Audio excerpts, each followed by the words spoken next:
El dolor me golpeó de repente como un cuchillo desgarrando mi vientre. Recuerdo aferrarme al pasamanos de la escalera de mi casa en Mérida, convencida de que podía bajar, de que podía respirar a pesar de todo. Pero el mundo se inclinó, la alfombra rozó mi mejilla y luego solo escuché un grito mientras mi visión se desvanecía en la oscuridad. Desperté bajo las luces frías del Hospital Regional de Yucatán. El rostro de un doctor se inclinó sobre mí y sus palabras: hemorragia masiva, pérdida crítica de sangre, cortaron la neblina. Otra voz mencionó el tipo O negativo, mi tipo de sangre raro escaso como el agua en el desierto. El doctor me dijo con voz baja que sin un donante compatible, mis posibilidades eran pocas. En ese instante un frío más profundo que la hemorragia me recorrió. Sabía a quién llamarían. Llamarían a Jimena, mi única hija. Mi hija distante. Aún en la bruma busqué el broche prendido a mi bata de hospital, un óvalo de latón sencillo que había sido de mi madre. No era solo una joya. Meses atrás, tras notar retiros extraños de una cuenta inactiva, escondí un pequeño dispositivo de grabación dentro. Un instinto me dijo que lo mantuviera cerca incluso aquí. Con dedos temblorosos presioné el broche. Una lucecita verde parpadeó en el borde interior. Me llevaron a una sala con cortinas, los monitores pitando como metrónomos ansiosos. Cada respiro era una batalla. Recé por fuerza, no para vivir, sino para mantenerme consciente el tiempo suficiente, para escuchar su voz otra vez, aunque me cortara más profundo que la sangre que se escapaba de mí. Cuando Jimena llegó, el alivio en la sala era casi tangible. El doctor, un hombre de cabello gris con bondad cansada en los ojos, se acercó rápido. Señora Vargas, su madre necesita una transfusión. Los registros muestran que usted también es O negativo. 400 mililitros podrían estabilizarla. Giré la cabeza apenas luchando contra el peso en mi pecho para ver a mi hija. Estaba de pie elegante en su traje azul marino, el cabello impecable a pesar de la hora. Por un instante creí ver a aquella la niña que solía abrazarla, que se aferraba a mis faldas y juraba nunca dejarme. Pero ese recuerdo se rompió cuando abrió la boca. Sus ojos se encontraron con los míos, no con preocupación, sino con un brillo que reconocí de sobra, el fuego frío del desprecio. El silencio se estiró hasta quebrarse. Luego exhaló cortante y dijo: «Prefiero morirme antes que salvar a alguien tan fracasada como tú». El cuarto se llenó de jadeos. La mano de la enfermera se congeló a medio camino. El doctor balbuceó una protesta, pero sus palabras se ahogaron bajo el rugido en mis oídos. No grité, no supliqué. Había vivido lo suficiente para esperar este momento. Durante meses, sospeché que la hija que crié con años de desvelos y sueños sacrificados había convertido mi valor en su carga. Ahora lo decía en voz alta para que el mundo, o al menos esa sala, lo oyera. Sentí una lágrima caliente rodar por mi mejilla silenciosa e inesperada. El broche contra mis costillas parpadeó en rojo capturando cada sílaba. Los labios de Jimena se curvaron casi en una sonrisa y dio un paso atrás. «Busquen a alguien más. No voy a desperdiciarme aquí». Se dio la vuelta, el taconeo de sus zapatos más afilado que cualquier bisturí. El personal corrió. Hicieron llamadas.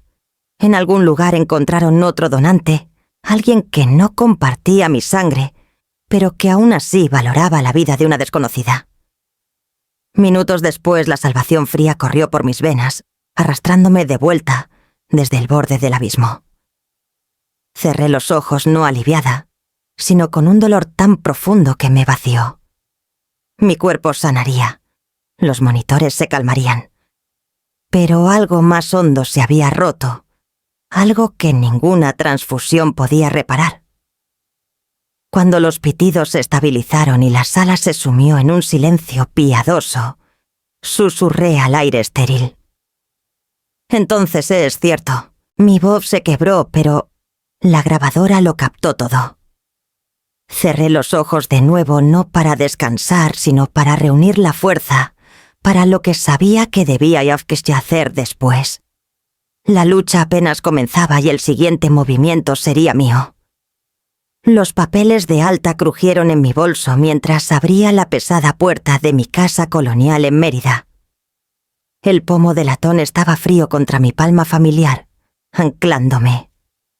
Afuera los flamboyanes extendían sus ramas sobre la calle cargados de flores rojas. El aire olía a ladrillo mojado y sal atraída por el viento del Golfo. Me apoyé en el marco estabilizándome, aunque la hemorragia interna había sido contenida. Lo que quedaba era el vacío tallado por las palabras de mi hija. Las habitaciones me recibieron con su elegancia silenciosa, la alfombra persa desvaída, el piano vertical con teclas de marfil gastadas, la repisa con fotos de una vida que creí haber construido con cuidado. Una imagen en particular atrajo mi mirada. Ximena a los 18 con su toga de graduación demasiado grande, para sus hombros delgados, los ojos ya endurecidos. Ese día yo estaba en la audiencia sosteniendo un ramo, el corazón hinchado de orgullo. Pero incluso entonces sus labios se fruncieron cuando me vio saludarla, como si fuera una mancha en su foto perfecta. Me hundí en mi sillón, el de los brazos de terciopelo desgastados, y cerré los ojos. Mi mente me llevó atrás a la casita en Playa del Carmen, el refugio que soñé sería mi santuario. Fachada de madera blanca, persianas desgastadas, un porche donde planeaba tomar café viendo las olas. La vendí hace 25 años, mucho antes de estar lista para pagar la carrera de Derecho de Ximena en la Universidad Anáhuac. Es solo una casa, me dije entonces. Ella será mi legado. Pero los legados son cosas frágiles. Incluso de adolescente el desprecio de Ximena era evidente. Fruncía la nariz ante los vestidos de segunda mano que usaba para ir a misa, murmuraba qué vergüenza. Cuando cortaba cupones en el supermercado, se estremecía cuando la dejaba en su escuela privada, en mi viejo Volkswagen. Me decía que era la crueldad de la adolescencia que lo superaría al entender el sacrificio. Pero no fue así. Cada año ella construyó otro muro entre nosotras, ladrillo por ladrillo, hasta que solo podía ver su silueta en la cima inalcanzable. Ahora, en el silencio de mi sala, me hice la pregunta que roía cada rincón de mi corazón. Había confundido ambición con amor. Había alimentado su arrogancia cada vez que me raspaba los nudillos contra la vida para darle más de lo que yo nunca tuve. El teléfono en la mesita zumbó, sacándome del torbellino de recuerdos. Un mensaje brilló en la pantalla. «Abuela, ¿estás bien, mamá? Dice que estás confundida». Era de Sofía, mi dulce Sofía de 16 años, mi nieta, el único puente que aún me unía a Ximena. Sus palabras eran simples, pero bajo ellas sentía el temblor de la manipulación. Ximena ya estaba tejiendo su relato, pintándome como una anciana confundida, demasiado frágil para saber lo que hacía. La estrategia era clara: minar mi credibilidad antes de que tuviera chance de defenderme.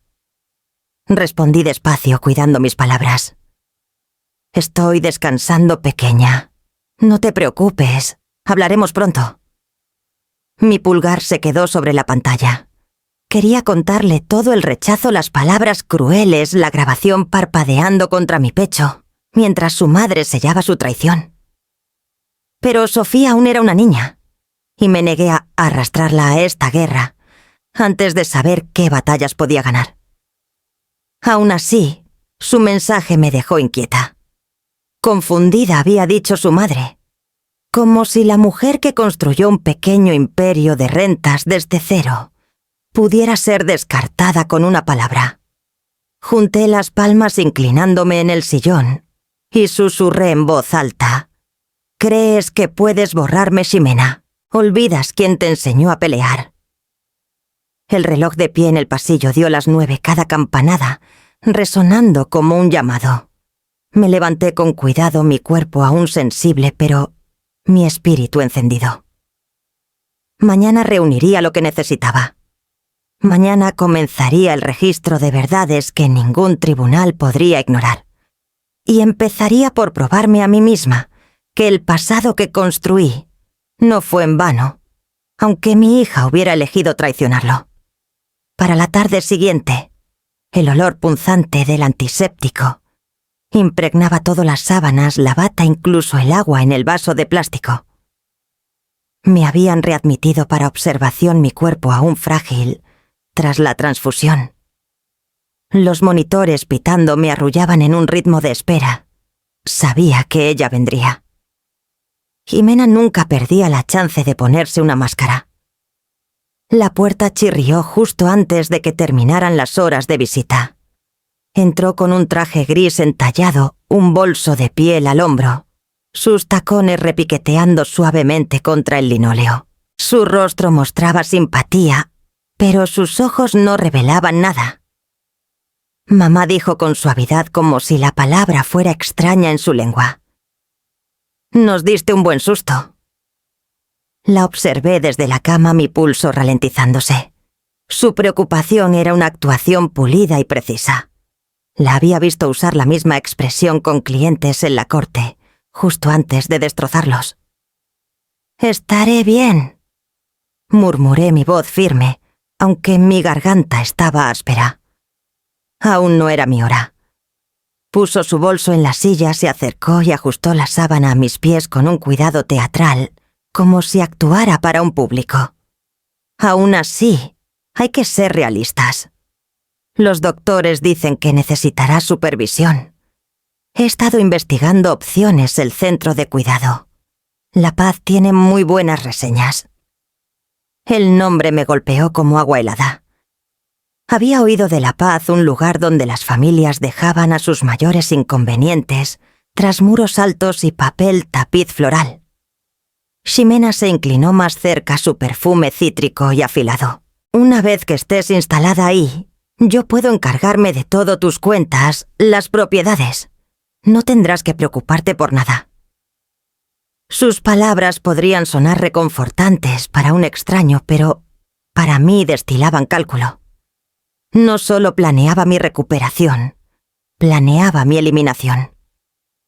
Dejé que mis labios se curvaran levemente, como si estuviera agradecida. Mis dedos se deslizaron al bolígrafo en la bandeja junto a mi cama. Parecía común, un bolígrafo barato de hospital, pero estaba equipado para grabar. Lo presioné una vez, el sonido oculto bajo el zumbido del aire acondicionado. «Tal vez tengas razón», dije suavemente, observando su rostro. «Quizá es hora de que tomes las riendas». Sus ojos brillaron con algo peligrosamente cercano al triunfo. «Es lo mejor. Has hecho más que suficiente. Es hora de que alguien más se encargue». Asentí, dejando que el silencio se alargara, alimentando su ilusión de control. Pero dentro de mí, el acero de mi determinación se endurecía. Cada palabra que decía se deslizaba limpiamente en mi archivo creciente de traición. Se recostó alisando su falda y sacó una libreta de su bolso. «Necesitaré una lista de tus cuentas, por supuesto, y las escrituras. Deberíamos empezar la transición antes de que haya confusión». Esa palabra otra vez, confusión. Estaba preparando el terreno, sembrando las semillas de mi supuesta incapacidad. Mi corazón latía contra mis costillas, no de miedo, sino de claridad. Ella pensaba que estaba escribiendo mi salida. En cambio, estaba escribiendo su propia caída. «Juntaré lo que pueda», respondí manteniendo mi voz pequeña. «Pronto tendrás todo». Extendió la mano y palmeó la mía, sus uñas lacadas de un rojo profundo. «Confía en mí, mamá. Verás que solo pienso en ti». El frío de su toque permaneció mucho después de que se retirara. La miré directamente por primera vez, y aunque no lo notó, dejé que una pequeña sonrisa cruzara mis labios. porque mientras ella creía que estaba apretando una soga alrededor de mi vida, yo sabía que la trampa ya se estaba cerrando sobre la suya. Cuando la puerta se cerró tras ella y la sala volvió al silencio, presioné en el bolígrafo otra vez, terminando la grabación. Luego susurré al aire quieto, paso a paso, y a la mañana siguiente estaba lista para empezar a recolectar el resto. 2 días después, me encontraba sentada en la oficina estrecha de don Mauricio Torres, ubicada sobre una hilera de tiendas de antigüedades, en la calle Reforma. El aire olía levemente a cuero y tinta vieja, y las cortinas pesadas amortiguaban el ruido del tráfico. Mauricio había sido notario por casi 4 décadas, antes de retirarse un hombre con una mente aguda y una memoria aún más afilada. Había presenciado las firmas de media ciudad bajo su pluma. Más importante aún era un amigo en quien confiaba. Deslicé el pequeño grabador sobre su escritorio. Su carcasa estaba rayada por el uso, pero el contenido brillaba con claridad. Ajustó sus gafas y presionó reproducir. La voz de Jimena llenó la sala suave, pulida, deliberada. Una vez que estés instalada ahí, yo puedo encargarme de todo tus cuentas, las propiedades. No tendrás que preocuparte por nada. Las cejas de Mauricio se fruncieron mientras escuchaba. Se recostó juntando las manos y los años de desapego profesional se desvanecieron de su expresión. Amalia, esto es grave. Ni siquiera es cuidadosa. No cree que lo necesite, dije en voz baja. Piensa que ya estoy a medio camino. Confundida, débil. Quiere que todos lo crean también. Mauricio abrió un cajón y sacó una carpeta con documentos que había reunido tras mi llamada. Los extendió sobre el escritorio, con la misma precisión que usaba para los sellos legales. Estas son las cartas de capacidad presentadas a tu nombre. Reconocí una de las firmas de inmediato, doctor Esteban Rivas, el cirujano con quien Jimena planea casarse. Su letra es distintiva. Pero esto... Tocó una página con el dedo índice. Esto no es tuyo, Amalia. Es una falsificación mal hecha.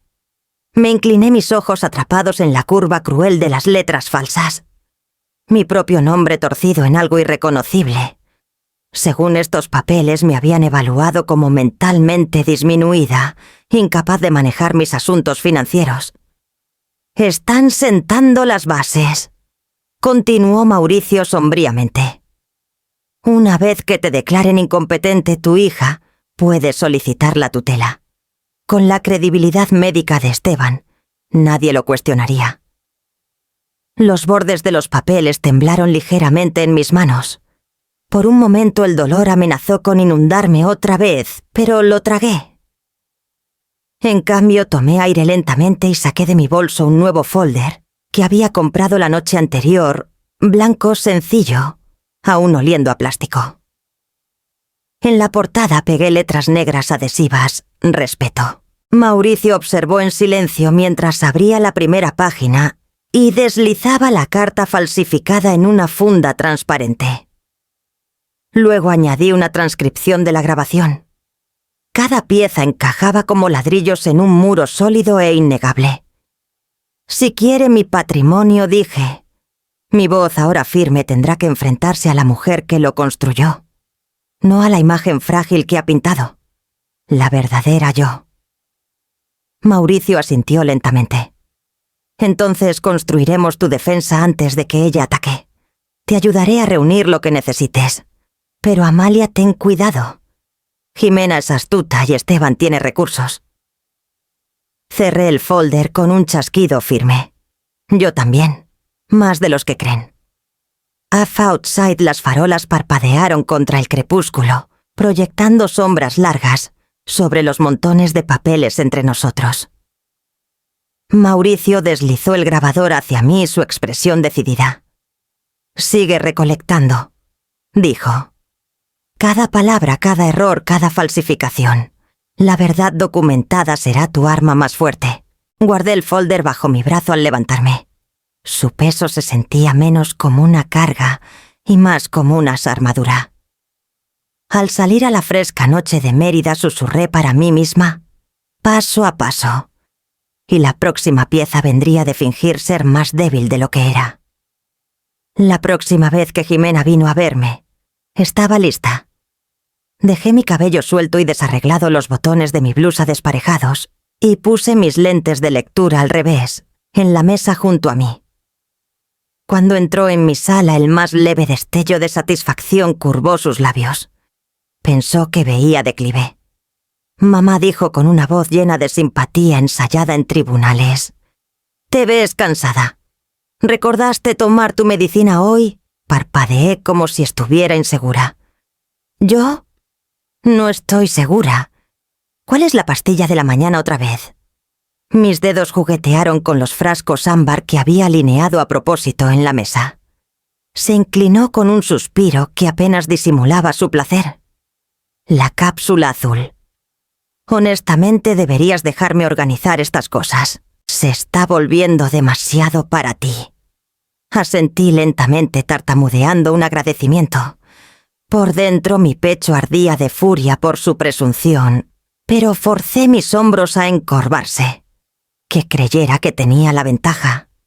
Esa ilusión la haría descuidada. Esa noche, después de que se fue con notas garabateadas en su libreta legal, caminé por la casa silenciosa y enderecé cada cosa torcida que había colocado a propósito para su beneficio.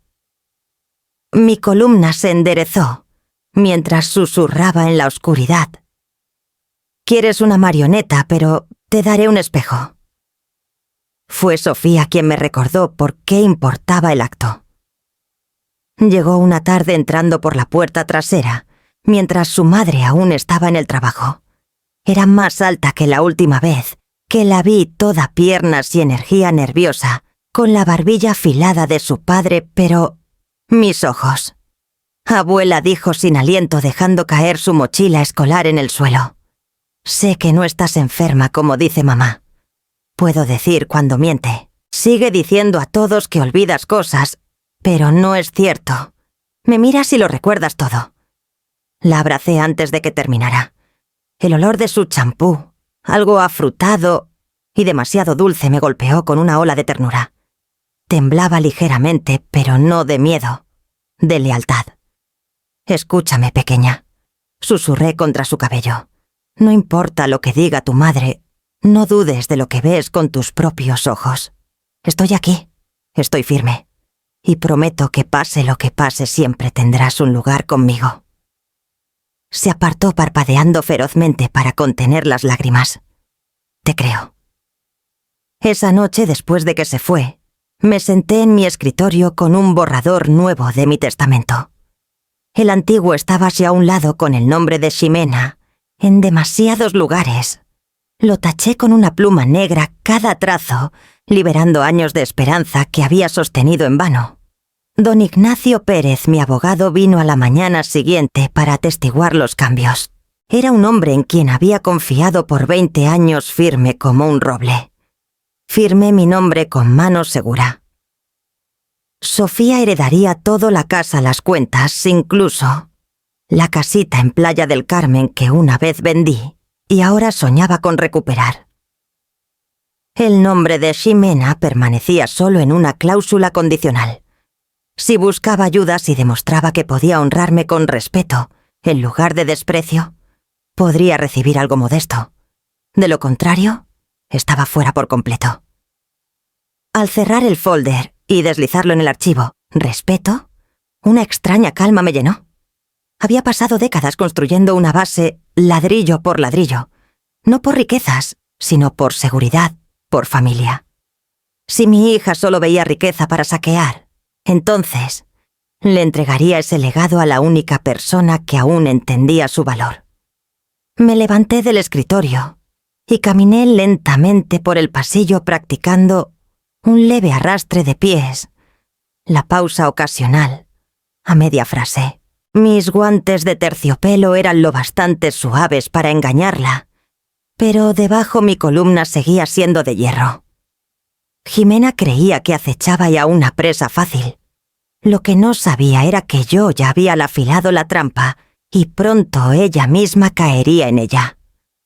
La fonda cerca del Parque de las Américas llevaba allí desde que era más joven que Ximena. Sus asientos de cuero rojo estaban agrietados y el aire siempre olía ligeramente a café quemado. Eso la Yeats hacía perfecta para conversaciones discretas del tipo que nadie quería que se rastrearan.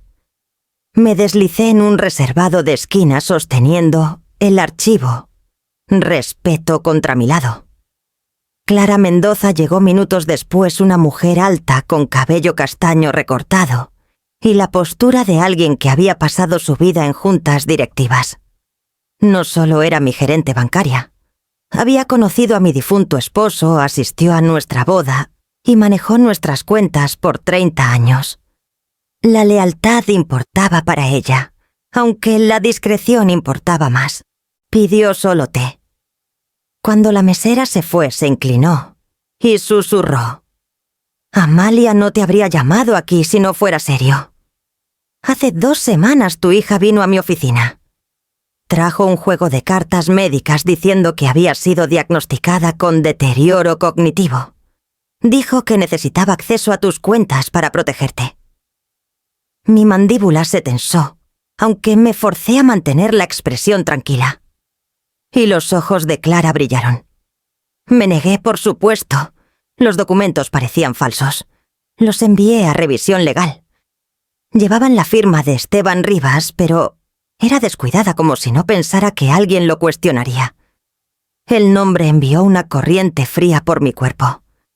Esteban, el hombre con quien Ximena planeaba casarse, ya estaba enredado en sus planes. «Está acelerando las cosas», murmuré. «Cree que si convence al banco, el resto seguirá». Clara alcanzó su carpeta y sacó copias de las cartas falsificadas. «No debería mostrártelas, pero mereces saberlo. Protégete, Amalia. Volverá a intentarlo».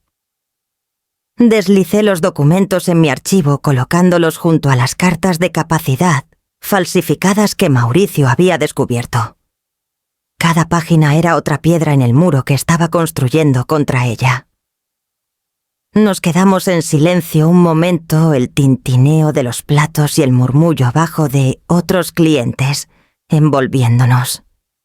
Luego Clara añadió: «¿Hay algo más?» Una detective ha estado haciendo preguntas discretas sobre la clínica de Esteban. Quejas de pacientes, rumores de procedimientos innecesarios. Pensé que querrías hablar con ella. Esa tarde me encontré sentada frente a la detective Carmen Salazar, en su modesta oficina en la comisaría. Estaba en sus 50s, con el cabello salpicado de gris, los ojos lo bastante afilados para cortar cualquier mentira. Mestuno estudió con cuidado antes de hablar. «Señora Vargas», comenzó, «entiendo que su hija y su prometido están intentando tomar el control de su patrimonio. Lo que quizás no sabe es que el doctor Rivas ya está bajo revisión. Varias demandas por mala práctica han sido presentadas en el último año, pero ninguna ha llegado a juicio. Hay rumores de que ha pagado a los demandantes para evitar exposición». Junté las manos en mi regazo. «Está ayudando la FASIA a falsificar cartas médicas. Las tengo. Mi gerente bancaria rechazó su solicitud, pero la próxima vez lo intentará en otro lado. No solo está desesperado, es imprudente». La detective Salazar se recostó, su expresión ilegible. «Si me das lo que tienes, puedo abrir un expediente paralelo. Necesitamos más que rumores para armar un caso, pero junto con tu evidencia podría señalar un patrón de corrupción». Deslicé las copias de las cartas falsificadas de Esteban por el escritorio. Las escaneó rápidamente y las colocó en una carpeta de esa evidencia. «Es un comienzo», dijo. «Pero ten cuidado. Cuando acorralas a la gente, especialmente a profesionales con reputaciones en juego, atacan». Al salir de su oficina, la luz tardía del sol proyectaba sombras largas en la acera. Sostuve el archivo con fuerza, su peso creciente, tanto una carga como un escudo. y con cada paso sabía que estaba más cerca de desenterrar lo que yacía bajo la superficie pulida de Mérida. La detective Salazar no perdió tiempo en descorrer el telón. 2 días después de nuestra primera reunión, me llamó de nuevo a su oficina, esta vez con una carpeta ya abierta en su escritorio. La sala olía ligeramente a café rancio y a brillantador de limón, el tipo de lugar donde la verdad se desnuda sin ceremonia. Empujó la carpeta hacia mí. Son copias censuradas, pero te darán una idea. El doctor Esteban Rivas tiene 3 demandas por mala práctica pendientes. Todas involucran cirugías innecesarias, procedimientos realizados en pacientes que no los necesitaban. Uno perdió un riñón. Otro está parcialmente paralizado. Familias arruinadas financieramente, la salud destruida. Mi garganta se apretó. Solo había visto a Esteban 2 veces, siempre con Jimena. Me pareció pulido su apretón de manos demasiado firme, su sonrisa demasiado fija. Tomé esas cosas por confianza. Ahora veía las grietas bajo el brillo. La detective continuó su voz firme. Creemos que ha usado su posición en la clínica para inflar sus ingresos. Cuando eso falló, recurrió a métodos más riesgosos. Los acuerdos lo han drenado. Si estos casos llegan a juicio, está acabado. Y Ximena, mi voz, apenas superó un susurro. La detective golpeó la carpeta. Hablamos con un investigador privado que sigue el rastro de papel. Giros bancarios, retiros en efectivo, transferencias, todo ligado a Esteban. La ha estado presionando. Necesita dinero para mantenerse a flote y ve la herencia de ella como un salvavidas. Cerré los ojos un momento. Las piezas se encajaban de una manera que había evitado reconocer. La repentina obsesión de Jimena con mis finanzas, su afán por declararme incapaz. Sufrió rechazo en el hospital. La desesperación engendra crueldad, pero no era solo suya. No solo era codicia, estaba atada a un hombre que la arrastraría al fondo para mantenerse a flote. Aún así, una pregunta se alojó en mi pecho como una astilla. ¿Era ella su víctima o su cómplice? La detective Salazar se inclinó hacia adelante. No quiero asumir los motivos de tu hija, pero la presión financiera es clara. Esteban está ahogándose. Jimena puede sentir que no tiene opción más que asegurar tu patrimonio rápido. Aferré mi archivo más cerca. Ella tiene una opción, murmuré. Todos la tenemos. Ella está haciendo la suya. Esa noche caminé lentamente por mi casa, tocando las paredes, los muebles, las fotos. Cada objeto era un testamento de sacrificio. La propiedad en Playa del Carmen que vendí para financiar la carrera de Ximena. Los años de largas horas que construyeron las cuentas que ahora ella acechaba como presa. Quería creer que la habían descarriado, que la manipulación de Esteban lo explicaba todo. Pero en el fondo, recordaba a Jimena adolescente, burlándose de mis zapatos gastados, llamándome vergonzosa cuando sus amigas visitaban.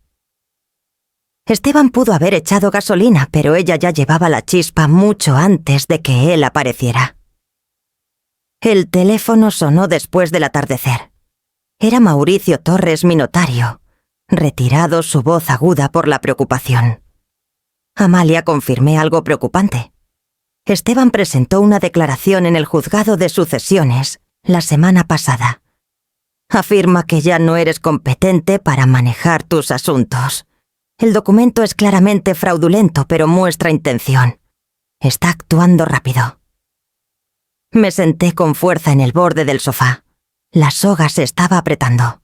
Ya no era especulación, era estrategia. Gracias, Mauricio, dije. Mi voz era firme, aunque mis manos temblaban. Estaré lista.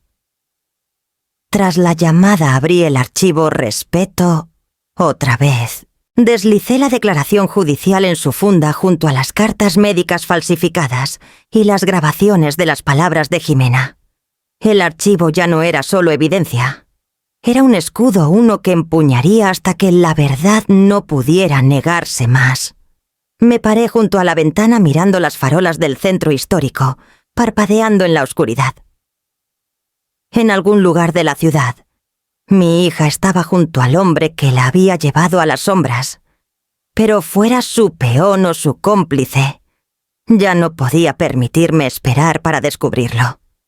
El tiempo de recolectar había terminado. El tiempo de contraatacar había comenzado. Preparé la mesa yo misma, aunque mis manos dolían por el esfuerzo. 2 velas vajilla blanca a los cubiertos de plata de mi madre. En la superficie era solo una cena familiar, pero debajo cada plato era parte de una trampa. Cuando sonó el timbre, enderecé los hombros y arrastré los pies para abrir. Jimena y Esteban estaban allí vestidos como si fueran a un juzgado, ella con un traje a medida, él envuelto en la confianza de médico como un manto.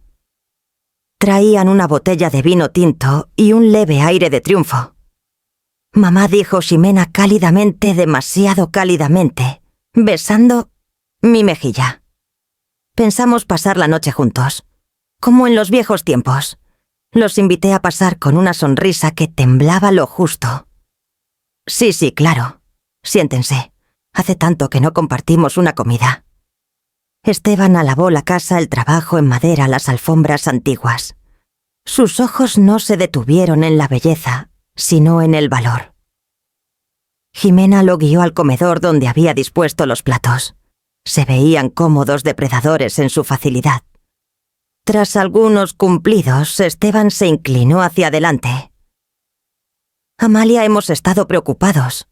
Manejar esas propiedades, esas cuentas, es mucho para cualquiera, especialmente después de tu susto de salud. Creemos que es hora de hacer las cosas más fáciles para ti. Jimena sacó una carpeta de su bolso, deslizándola por la mesa. Poder notarial. Simple de verdad. Nos permitirá encargarnos de los papeles, las cuentas, todo. No tendrás que mover un dedo. Por fin podrás descansar. Dejé mi mano flotar sobre la carpeta, luego la retiré como si estuviera confundida. Oh, pensé que pagué la factura de la luz la semana pasada. ¿O fue la hipoteca? ¿Se me olvidó? Su sonrisa se ensanchó paciente como un lobo persuadiendo a un cordero. Eso es justo lo que quiero decir, mamá. No necesitas estresarte más por estas cosas. Nosotros nos encargaremos. Fruncí el ceño mirando acá a Esteban. ¿Y la cuenta? ¿Cuánto hay ahora? 500.000 pesos, ¿verdad? Ximena me corrigió suavemente. Más cerca de 400 después de los gastos. ¡Oh, cielos!, murmuré sacudiendo la cabeza. No puedo recordar. ¿No había una casita en Playa del Carmen? ¿O la vendí? La vendiste hace años, respondió Esteban con suavidad. Su mano rozó la de Jimena bajo la mesa, una señal de confianza. Me recosté fingiendo alivio. Ah, sí, mi mente me juega trucos. Cada número equivocado, cada recuerdo falso lo entregué con cuidado, deliberado. Y con cada desliz sus cuerpos se relajaban, sus voces se volvían más audaces. Creían que estaban ganando. Ese era el punto.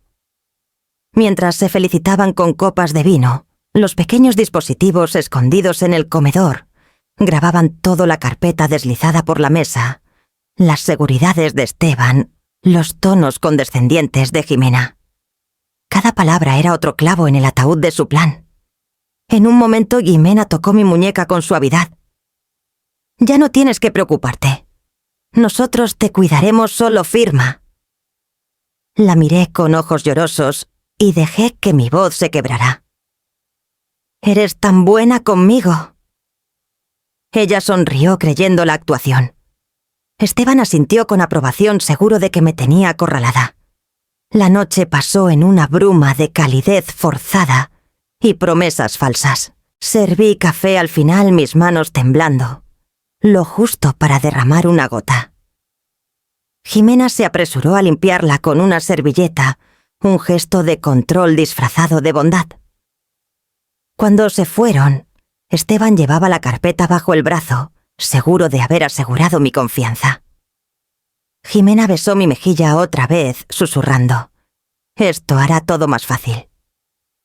Cerré la puerta suavemente tras ellos, me apoyé en ella y dejé que mis hombros se enderezaran. El archivo en mi estudio esperaba nueva evidencia, y esa noche la había entregado en abundancia. Los lobos pensaban que habían probado sangre. Lo que no sabían era que la cacería apenas comenzaba. La noche en que volvieron todo estaba listo. Mi comedor brillaba con la luz de las lámparas pulido hasta relucir, pero se sentía más como un escenario que como una habitación. Había preparado la trampa. Ahora el telón estaba a punto de levantarse. Jimena y Esteban entraron con la confianza escrita en cada línea de sus cuerpos. Ella llevaba otra carpeta y él lucía la sonrisa engreída de un hombre que creía la victoria ya suya. «Mamá», dijo, Ximena su tono meloso, «esta noche terminemos lo que empezamos. Así ya no tendrás que preocuparte». Asentí, mi rostro una máscara de fragilidad. «Sí, sentémonos». Se acomodaron frente a mí los papeles extendidos como cartas en una mesa de apuestas. Esteban alcanzó una pluma. «Solo necesita tu firma».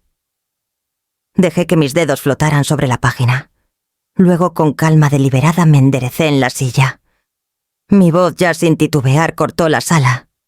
«Antes de firmar nada hay algo que deberían ver». Jimena parpadeó confundida. Esteban frunció el ceño.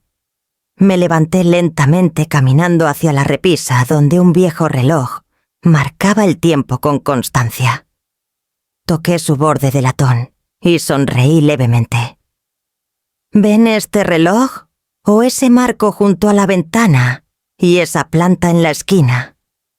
La mandíbula de Esteban se tensó. Ximena se movió inquieta. «No son solo decoraciones», dije, mi tono afilándose. «Son cámaras. Cada palabra que han dicho aquí, cada plan, cada firma que han empujado frente a mí, todo está grabado». Esteban se puso de pie de un salto, pero la puerta tras él se abrió antes de que pudiera moverse. Mauricio Torres entró primero, su sello de notario brillando en la mano.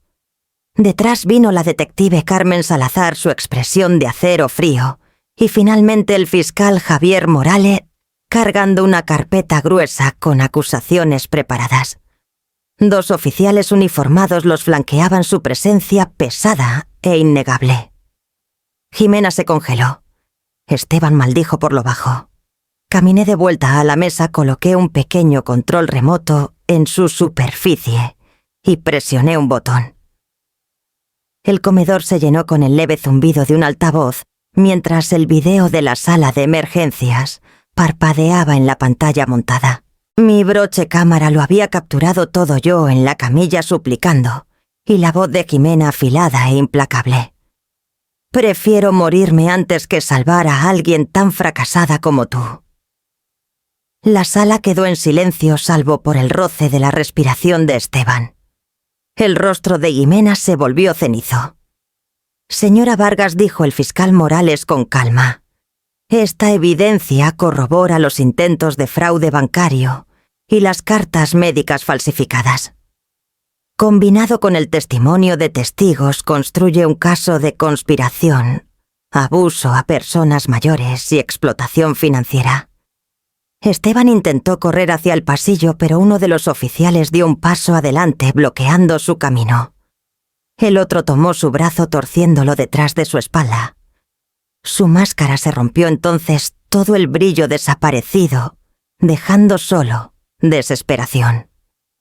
Jimena negó con la cabeza lentamente, sus ojos fijos en mí. Tú me tendiste una trampa». No corregí con suavidad. «Tú te tendiste la trampa. Yo solo te di espacio para revelar quién eres realmente». Mauricio colocó los documentos oficiales en la mesa, cada uno sellado y firmado. «Tu patrimonio está protegido», Amalia me aseguró. «Todo lo que intentaron ahora es legalmente nulo». La detective Salazar señaló a Jimena.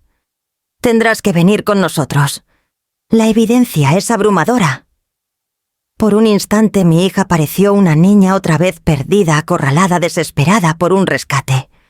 Pero luego su rostro se endureció y siguió a los oficiales sin decir palabra. Esteban maldijo mientras lo sacaban su arrogancia hecha pedazos. Me quedé de pie, las manos firmes en el respaldo de mi silla.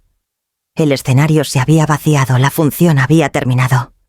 El telón había caído, pero la historia aún no estaba completa, porque la justicia apenas comenzaba su trabajo. La mañana tras los arrestos, Mérida parecía zumbar con murmullos.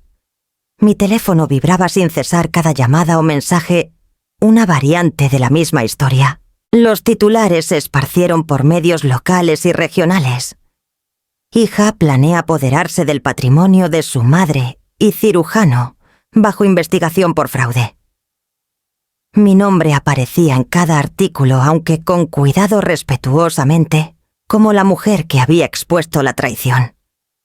Me senté en la mesa de la cocina con una taza de té, el periódico doblado cuidadosamente frente a mí. Allí estaba en blanco y negro el rostro de Ximena tenso con desafío, junto a la foto policial de Esteban. El artículo describía los documentos fraudulentos, las grabaciones, incluso el video de la sala de emergencias. Cada pieza que había reunido en silencio ahora era propiedad pública diseccionada por desconocidos durante el desayuno. A mediodía el vecindario ya había tomado partido. En mi caminata al mercado escuché a la pareja de la esquina murmurar sobre lo terrible que debe ser para la pobre Amalia. Al otro lado de la calle una mujer joven sacudió la cabeza a su acompañante. «Imagínate tu propia hija». Sus palabras flotaban en el aire como mosquitos irritantes inevitables. Pero en la iglesia, ese domingo la reacción fue diferente. Amigos se acercaron con abrazos, cazuelas y manos apretadas. «Estamos orgullosos de ti», susurró Teresa del coro, sus ojos húmedos. El padre Ramírez tomó mi hombro y dijo: «Nos has mostrado que la verdad puede sobrevivir incluso en los lugares más oscuros». Su bondad me calentó, pero también me dejó en carne viva. No me sentía como heroína, me sentía como una madre que había perdido a su hija mucho antes de que los titulares lo confirmaran. Esa tarde, mientras el sol se ponía, escuché pasos apresurados en el porche. Al abrir la puerta allí, estaba Sofía sosteniendo una mochila casi tan grande como ella. Sus ojos estaban enrojecidos, su cabello enredado por la prisa. «Abuela», dijo su voz temblando, «no puedo seguir viviendo con ella». Sus palabras me atravesaron más profundamente que cualquier titular. La tomé del brazo guiándola dentro, dejando la mochila en la entrada. Se desplomó en mis brazos sollozando contra mi pecho, el sonido de una niña forzada a crecer demasiado rápido. Entre respiraciones entrecortadas explicó: «Después del arresto, mamá seguía diciendo que era tu culpa. Gritaba, tiraba cosas, decía que arruinaste su vida. Intenté defenderte, pero me dijo que me arrepentiría de ponerme de tu lado. No puedo quedarme ahí, abuela. Por favor, no me hagas volver». La abracé más fuerte, meciéndola como cuando era pequeña, y cabía en mi regazo. «Estás a salvo aquí», susurré. «Siempre estarás a salvo aquí». Se apartó para buscar mi rostro. «¿Estás segura? ¿Está tan enojada? No sé qué hará». La guié a la sala donde la luz de la lámpara suavizaba los bordes del día. «Sofía, escúchame. Tu madre tomó decisiones terribles, peligrosas. Pero esas son suyas, no tuyas. No cargas con sus pecados». Asintió lentamente, secándose los ojos con la manga de su sudadera. «Quiero quedarme aquí contigo. Quiero terminar la escuela en paz. No me importan sus promesas ni su enojo. Solo quiero estar donde me quieren». Algo dentro de mí, magullado y vacío por tanto tiempo, comenzó a llenarse. Vi en Sofía no solo a mi nieta, sino la continuación de todo lo que había esperado transmitir: compasión, honestidad, resiliencia. Jimena se había alejado de esas cosas, pero Sofía las alcanzaba con ambas manos. Besé su frente y susurré: «Entonces este es tu hogar ahora». Mientras se acurrucaba en el sofá con una manta, el cansancio llevándola al sueño, miré hacia la ventana donde el crepúsculo se reunía. Los titulares se desvanecerían, los chismes pasarían a otros escándalos. Pero este momento, Sofía bajo mi techo a salvo al fin, era más importante que cualquier juicio del mundo. Y aunque sabía que la sombra de Jimena no había terminado con nosotras, también sabía que juntas Sofía y yo podíamos resistirla, porque la batalla ya no era por dinero o reputación, era por proteger la única luz que quedaba incorrupta en nuestra familia. La casa estaba silenciosa esa noche, demasiado silenciosa para estar tranquila. Sofía se había ido a dormir temprano agotada. Me senté sola en el comedor, el periódico doblado a mi lado, cuando el teléfono sonó. El número era desconocido, pero el instinto me dijo quién era antes de levantar el auricular. Aún así contesté. Su voz era baja, afilada, despojada de todo el brillo de los tribunales que solía llevar. «Retira los cargos o te arrepentirás». Por un momento no dije nada, dejando que el silencio pesara entre nosotras. Ella lo tomó por miedo y continuó: «Lo digo en serio, mamá. Crees que ganaste por unas cámaras y tus pequeños aliados, pero tengo formas que ni siquiera imaginas. Si no retiras todo, me aseguraré de que pierdas más que dinero». «¿Me escuchas?». Su respiración era irregular, el sonido de la desesperación filtrándose. Antes de que pudiera responder, la línea se cortó. Mi mano tembló solo un instante. Luego noté el icono de buzón de voz parpadeando. Había dejado la amenaza grabada. Presioné guardar el pequeño timbre de confirmación, más reconfortante que cualquier oración. Evidencia. Otro ladrillo para el muro que estaba construyendo. Me recosté en la silla, la rabia dentro de mí ya no era salvaje ni caliente. Se había endurecido en algo más afilado, más frío, más duradero. La furia se había convertido en acero. A la mañana siguiente, Sofía entró a la cocina, el cabello aún desordenado por el sueño. Se sentó en la mesa abrazando sus rodillas contra el pecho. Sus ojos, normalmente brillantes, estaban bordeados de preocupación. «Abuela», dijo suavemente, «hay algo que no te he dicho». Dejé mi taza de té y esperé. Ella quería enviarme lejos, antes de que todo pasara. Mamá dijo que estaba buscando escuelas en el extranjero. Dijo que era por mi futuro, pero... Su voz se quebró. «Creo que solo quería que me fuera. Lejos de ti». Le dijo a Esteban que sería más fácil manejar todo si no estaba aquí para hacerme y hacer preguntas. Mi garganta se apretó. Alcancé sus manos a través de la mesa. Estaban temblando. «Sofía, escúchame», dije con firmeza. «No irás a ningún lado donde no quieras ir. Ella puede planear, puede amenazar, pero no te apartará de mí. Ni ahora, ni nunca». Sus hombros se relajaron en alivio. Y asintió, pero el miedo en sus ojos persistía. Cuando salió para la escuela me senté en mi escritorio y abrí el archivo. Respeto. Dentro estaban las cartas falsificadas, la declaración judicial, fraudulenta, las grabaciones, y ahora, gracias a su llamada, una nueva pieza de evidencia, lista para convertirse en justicia. Deslicé una página nueva en el archivo etiquetada «Amenazas». Debajo escribí la hora, la fecha y las palabras que había dicho. Por años me había doblado bajo el peso de ser madre, primero protectora, siempre perdonando, incluso cuando el perdón no se merecía. Ese tiempo había terminado. Jimena ya no blandía su título de abogada como una herramienta de justicia. Lo había torcido en una cuchilla para cortar sangre y memoria. Si quería convertir la ley en su arma, yo convertiría la verdad en la mía. Llamé a la detective Salazar y dejé un mensaje detallado sobre el buzón de voz. Confiaba en que sabría qué hacer en añadirlo al caso creciente.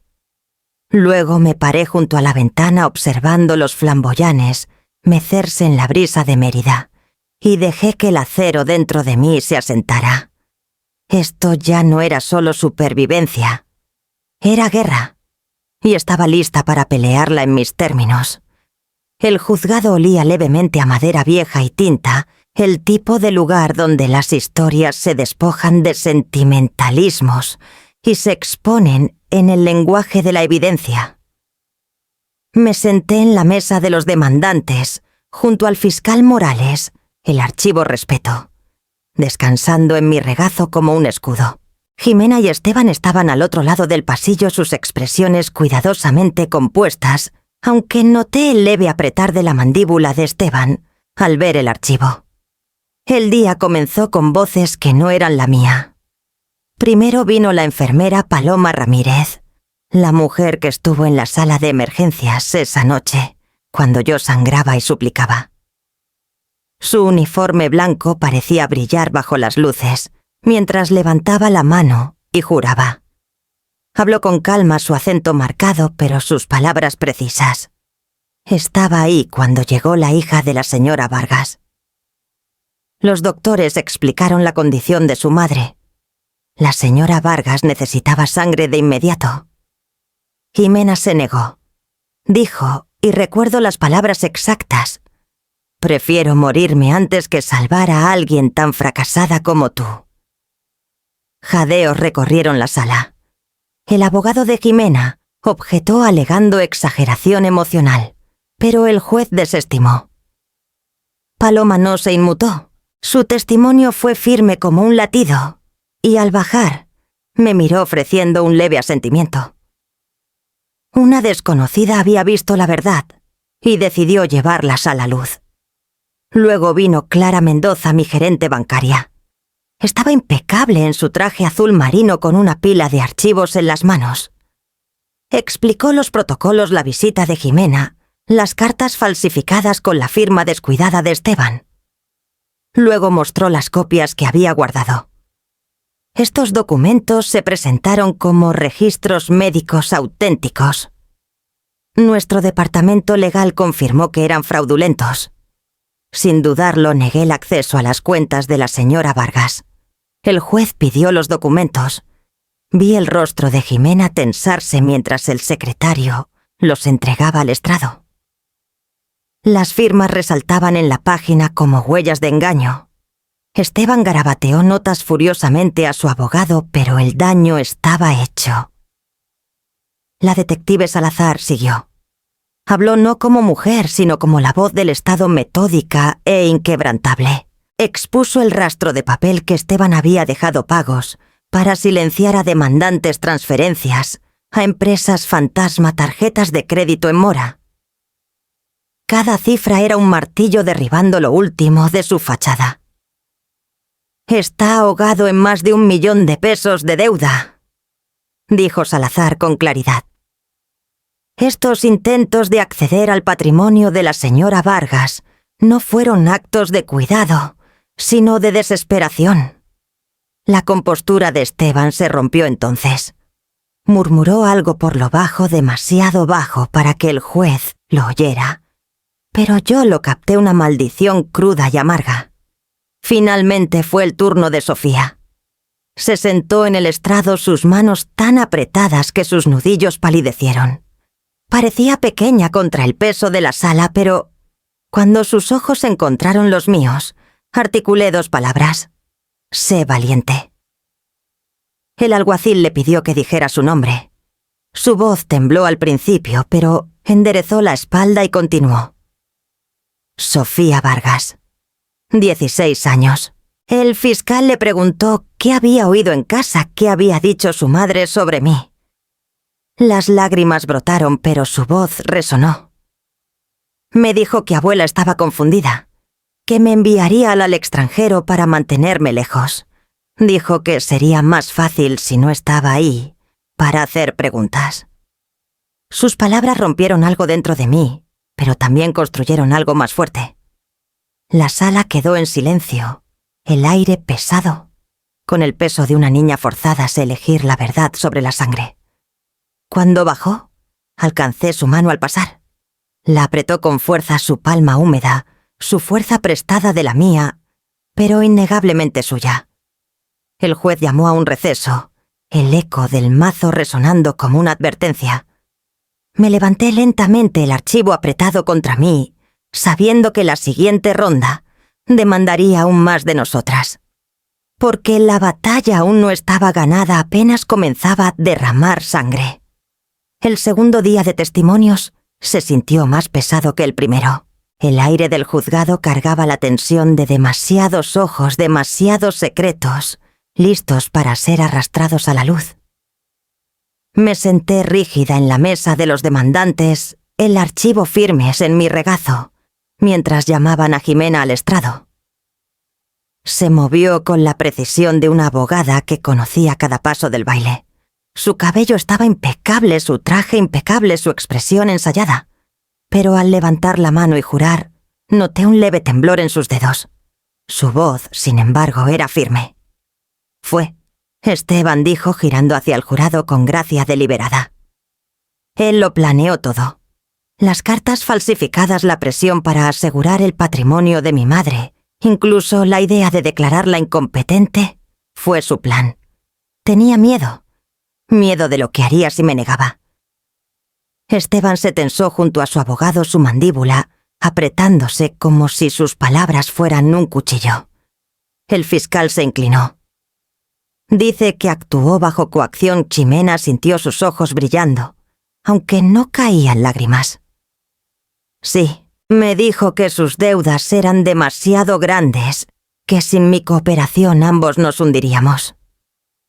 Intenté proteger a mi madre, pero estaba atrapada. Murmullos recorrieron la sala. Algunos jurados se inclinaron atrapados por su actuación. Otros fruncieron el ceño no convencidos. Luego Esteban tomó su turno.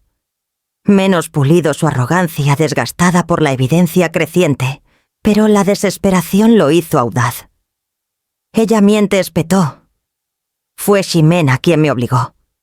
Sabía que el patrimonio de su madre era vasto y prometió salvarme de las ruinas si jugaba con ella. Ella preparó la estrategia, me presionó para firmar las cartas falsas. Fui débil, sí, pero ella fue implacable. La sala crepitó con tensión.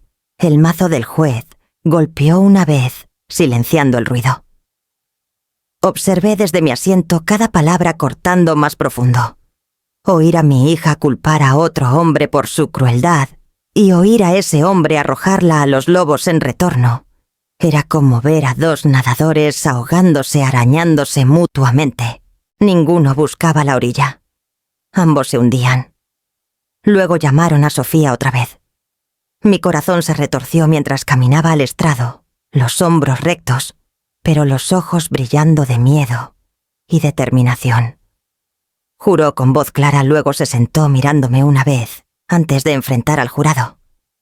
El fiscal le preguntó suavemente: «Sofía, ¿qué te ha enseñado esta experiencia?» Tragó saliva, sus manos temblando en su regazo.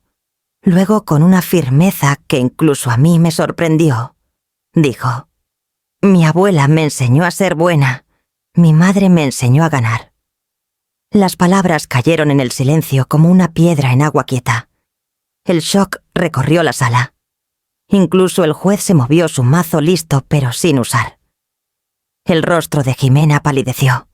Esteban miró a Sofía como si hubiera roto cualquier estrategia frágil que les quedara. El fiscal dejó que el silencio se prolongara antes de preguntar suavemente: «¿Y cuál eliges?» «Sofía». Ella miró directamente al jurado, su voz baja pero segura. «Bueno». Sentí lágrimas picar mis ojos, no de tristeza, sino de un orgullo feroz y doloroso. La campana del receso sonó sacando a todos del hechizo de sus palabras, pero el daño ya estaba hecho. Las líneas de batalla ya no eran solo sobre documentos y deudas. Estaban talladas en los corazones de quienes miraban. Y al levantarnos de nuestros asientos, supe que el fuego de la culpa se extendía rápido. La pregunta ya no era si arderían, sino quién ardería primero. Los veredictos llegaron tras horas de deliberación, aunque se sintieron como años comprimidos en el silencio de esa sala de espera. Cuando el jurado volvió al estrado, sus rostros eran sombríos, deliberados, y supe antes de que el presidente hablara que las vidas estaban a punto de romperse. Esteban fue primero. Los cargos se leyeron uno por uno: fraude, mala práctica, falsificación de registros médicos, conspiración. Culpable, repitió el presidente, su voz cargando el peso de cada cargo. Los hombros de Esteban colapsaron hacia adentro, el bravado desaparecido, sus ojos buscando una salida que ya no existía. Las palabras del juez siguieron rápidas: 10 años en prisión federal, restitución a las víctimas, pérdida de licencia. Su carrera, su prestigio cuidadosamente cultivados se evaporaron en una sola sentencia. El sonido del mazo golpeó como la tapa de un ataúd cerrándose. Luego vino Ximena. Mi hija. El fiscal había pedido prisión, pero el juez consideró su papel de manera diferente. Abogada sí, pero no la arquitecta de la mala práctica de Esteban. La sentencia fue más ligera de lo que muchos esperaban. 2 años de libertad condicional, 5 años de supervisión, pagos de restitución, obligatorios, terapia mandatoria y la inhabilitación para ejercer. No cumpliría tiempo tras las rejas, pero el castigo cortó más profundo que muros y cerrojos. Su nombre, una vez pronunciado con respeto en los círculos legales de Mérida, ahora era ceniza en la boca de sus pares. Ximena no lloró. Se quedó congelada, la barbilla alta, los labios en una línea fina. Cuando el mazo golpeó de nuevo sellando su destino, giró la cabeza ligeramente, sus ojos encontrando los míos a través del pasillo. Lo que vi no fue arrepentimiento. Era furia afilada, inquebrantable. La sala se vació lentamente, los murmullos de los espectadores subiendo como una marea. A Esteban lo sacaron esposado, gritando al juez, al fiscal, al destino mismo. Ximena caminó libre, pero su libertad cargaba cadenas que nadie más podía ver. Afuera el sol de la tarde ardía sobre los escalones del juzgado. Los reporteros se arremolinaron, micrófonos al frente, cámaras destellando. Ximena los atravesó con gracia rígida, su voz baja pero venenosa al pasar por mí. Tú me arruinaste. No me inmuté. Mi voz firme como piedra respondió. Tú te arruinaste. Las cámaras captaron el intercambio. No me importó. Ella siguió tragada por la multitud, su figura rígida contra el brillo cegador del día. Me quedé en lo alto de los escalones, Sofía a mi lado, su pequeña mano apretando la mía con fuerza silenciosa. El mundo parecía mirar, pero solo veía las fracturas extendiéndose por lo que alguna vez fue mi familia. Esa noche la casa estaba silenciosa otra vez. Sofía desempacó sus libros en la habitación de huéspedes, su risa tentativa pero real, cuando descubrió su viejo oso de peluche, esperándola en la almohada donde lo había colocado. Me moví por las habitaciones lentamente, tocando las paredes, las fotos, los recuerdos. La sombra de mi hija aún rondaba, pero ya no tenía el poder de oscurecer cada rincón. El archivo Respeto estaba abierto en mi escritorio, sus páginas llenas de la evidencia de la traición. Lo cerré suavemente, lo deslicé en el cajón y giré la llave. Su propósito estaba cumplido. La justicia imperfecta como siempre había hablado.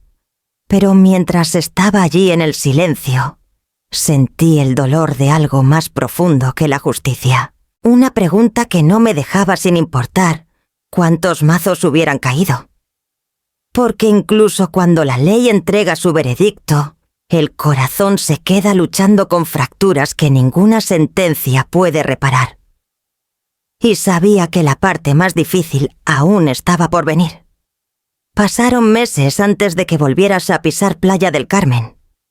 El aire del mar me golpeó primero salado y agudo, tirando de recuerdos de hace años cuando vendí la casita para pagar la carrera de Jimena. Ahora, tras los fallos del juzgado y negociaciones cuidadosas, era mía otra vez. Las persianas desgastadas enmarcaban las ventanas, pero los cimientos eran fuertes. Al abrir la puerta, un silencio me dio la bienvenida, como si las paredes hubieran esperado todo este tiempo. Pasé la primera semana restaurándola poco a poco, pintura fresca, sábanas nuevas, un jarrón de margaritas junto a la ventana. Sofía ayudaba los fines de semana su risa, llenando habitaciones antes vacías de esperanza. Con cada clavo martillado, cada alfombra desenrollada, sentía que la casa me reclamaba tanto como yo la reclamaba. Pero la casita no era solo para consuelo. Del acuerdo destiné una parte para crear un fideicomiso, ayuda legal para ancianos víctimas de los más cercanos. Los papeles ya estaban presentados. Un fondo modesto pero que crecería. Sabía demasiado bien cómo el silencio asfixia a las víctimas, cómo la vergüenza las mantiene ocultas. Este fideicomiso les daría una voz, una más fuerte que la mía sola. Las tardes en la casita se convirtieron en mi santuario. Me sentaba en el escritorio junto a la ventana, el Atlántico extendido ante mí, en un gris azul infinito. En ese escritorio yacía una pequeña llave de latón pesada y fría al tacto. Grabada en su cabeza estaba una sola palabra: respeto. Mauricio la había mandado hacer tras el juicio, llamándola un símbolo de lo que había luchado. La guardaba en el cajón superior, aún sin saber qué cerradura habría. A veces trazaba las letras con el pulgar, preguntándome si la llave era para algo más que metal y madera. Tal vez era para el perdón, una puerta que no estaba lista para abrir. Sofía preguntaba por ella, su curiosidad brillante pero cautelosa. Le dije que era un recordatorio, que el amor sin respeto es vacío y que el respeto se gana, no se hereda. Asintió, entendiendo más de lo que sus años deberían permitir. La casita, el fideicomiso, la llave eran piezas de un nuevo comienzo. Pero incluso mientras las olas susurraban contra la orilla, sabía que un capítulo seguía sin escribirse, esperando en el silencio. Y demandaría una respuesta que no podía posponer para siempre. La tormenta llegó desde el Atlántico, golpeando la casita con cortinas de lluvia y viento que hacían temblar las persianas. Me senté junto al fuego con un libro abierto en mi regazo, aunque mis ojos no se movían por la página desde hacía rato. Un trueno retumbó arriba y justo cuando me giré para avivar las brasas, un golpe vino desde la puerta. Al principio pensé que era la tormenta, el viento, arrojando ramas contra el marco. Pero luego vino otro golpe débil y regular. Me levanté lentamente, el corazón latiendo, y abrí la puerta. Jimena estaba allí. Su cabello pegado al rostro empapado, su traje calado como si hubiera caminado kilómetros bajo la lluvia. Sus ojos, antes afilados calculadores, estaban bordeados de algo que nunca había visto en ellos: agotamiento. Temblaba su voz, quebrándose contra el sonido de la lluvia. No puedo deshacerlo, pero quiero intentarlo por Sofía. Las palabras colgaban entre nosotras, frágiles como cristal. Por un largo momento no dije nada. La luz del fuego se derramaba en el umbral, iluminándola como una figura atrapada entre dos mundos. Detrás de mí la casita era cálida, firme, llena del aroma del aire marino y el humo de leña. Afuera la tormenta rugía, tirando de ella con cada ráfaga. Mi mano se deslizó inconscientemente al escritorio, donde la llave de latón yacía en su cajón, grabada con respeto. Sentí su peso sin tocarla, como si presionara contra mi pecho, exigiendo una respuesta que no estaba lista para dar. Sus labios temblaron mientras susurraba de nuevo: «Por favor». Me hice a un lado, la tormenta rugiendo más fuerte, y por primera vez desde el juicio, Mi hija cruzó el umbral de un hogar que había construido sin ella. Goteaba lluvia en el piso de madera, sus brazos envolviéndose a sí misma, como si se preparara para una sentencia que aún no había pronunciado. Cerré la puerta suavemente tras ella, sellando la tormenta afuera, y me giré para enfrentar la tormenta que había encontrado su camino dentro. Y en ese momento supe que la llave de latón no permanecería en el cajón para siempre. La tormenta había pasado por la mañana dejando la casita limpia, sus ventanas brillando con gotas de agua. Jimena estaba sentada en la mesa de la cocina, sus manos tan apretadas que podía ver el blanco de sus nudillos. No había hablado mucho durante la noche, solo pidió una manta y un rincón para descansar. Ahora, en la luz pálida del amanecer, era hora de las palabras. Coloqué la llave de latón en la mesa entre nosotras. La miró luego a mí buscando un permiso que no llegó. Jimena, dije mi voz firme. Esto no es un perdón que se te entrega como regalo. Si quieres estar en la vida de Sofía, en la mía, habrá condiciones. Terapia para enfrentar lo que has hecho. Restitución no solo a mí, sino a quienes lastimaste con tu codicia. Y límites. ¿Los respetarás o encontrarás la puerta cerrada otra vez? Sus labios se separaron, pero levanté una mano. Sin promesas para encantarme, sin excusas. Si quieres un lugar aquí, lo ganarás.